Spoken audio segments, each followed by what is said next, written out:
ಮೊನ್ನೆ ತಮಿಳುನಾಡು ನೂತನ ಮುಖ್ಯಮಂತ್ರಿಯಾಗಿ ಪ್ರಮಾಣವಚನ ಸ್ವೀಕರಿಸಿದ ಎಡಪ್ಪಾಡಿ ಪಳನಿಸ್ವಾಮಿಗೆ ಇವತ್ತು ಅಗ್ನಿ ಪರೀಕ್ಷೆ ಎದುರಾಗಲಿದೆ.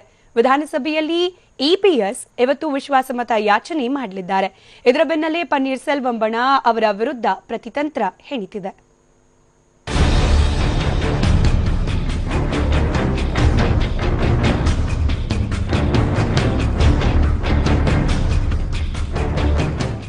ತಮಿಳುನಾಡಿನಲ್ಲಿ ನೂತನ ಸರ್ಕಾರ ರಚನೆ ಬಳಿಕ ಮತ್ತೆ ರಾಜಕೀಯ ಹೈಡ್ರಾಮಾ ಶುರುವಾಗಿದೆ.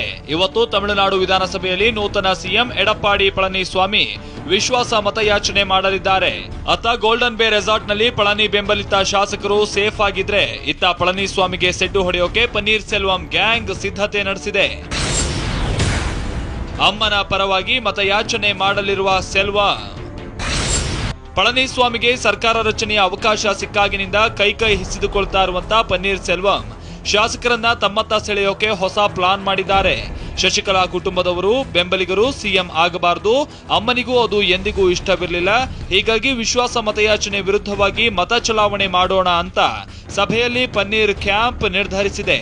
ಜೊತೆಗೆ ವಿಧಾನಸಭೆ ಸ್ಪೀಕರ್ ಧನ್ಪಾಲ್ ಭೇಟಿ ಮಾಡಿದ್ದಂತ ಪನ್ನೀರ್ ಸೆಲ್ವಂ ಬಣ ತಮಗೆ ಪ್ರತ್ಯೇಕ ಆಸನ ವ್ಯವಸ್ಥೆ ಮಾಡುವಂತೆ ಮನವಿ ಮಾಡಿದ್ದಾರೆ. ಪಕ್ಷದಿಂದ ಶಶಿಕಲಾ ಫ್ಯಾಮಿಲಿಗೆ ಗೇಟ್ ಪಾಸ್. ಮತ್ತೊಂದು ಮಹತ್ವದ ಬೆಳವಣಿಗೆಯಲ್ಲಿ ಶಶಿಕಲಾ ನಟರಾಜನ್ ಅವರನ್ನ ಎಐಎಡಿಎಂಕೆ ಪಕ್ಷದ ಪ್ರಾಥಮಿಕ ಸದಸ್ಯತ್ವದಿಂದ ಪಕ್ಷದ ಅಧ್ಯಕ್ಷ ಇ ಮಧುಸೂದನನ್ ಉಚ್ಚಾಟಿಸಿದ್ದಾರೆ.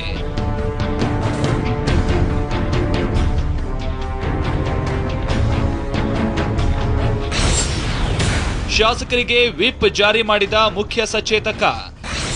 ಅತ್ತ ಪನ್ನೀರ್ ಸೆಲ್ವಂ ಪಳನಿಸ್ವಾಮಿ ಪಾಳೆಯದ ಶಕ್ತಿ ಕುಂದಿಸೋಕೆ ರಣತಂತ್ರವನ್ನ ರೂಪಿಸ್ತಾ ಇರೋ ಬೆನ್ನಲ್ಲೇ ಇತ್ತ ಎಐಎಡಿಎಂಕೆ ಶಾಸಕರಿಗೆ ವಿಪ್ ಜಾರಿ ಮಾಡಲಾಗಿದೆ. ಸದನದಲ್ಲೇ ಹಾಜರಿದ್ದು ಸರ್ಕಾರದ ಪರ ಮತ ಚಲಾಯಿಸಬೇಕು ಅಂತ ತಮಿಳುನಾಡು ವಿಧಾನಸಭೆಯ ಮುಖ್ಯ ಸಚೇತಕ ರಾಜೇಂದ್ರನ್ ವಿಪ್ ಜಾರಿ ಮಾಡಿದ್ದಾರೆ.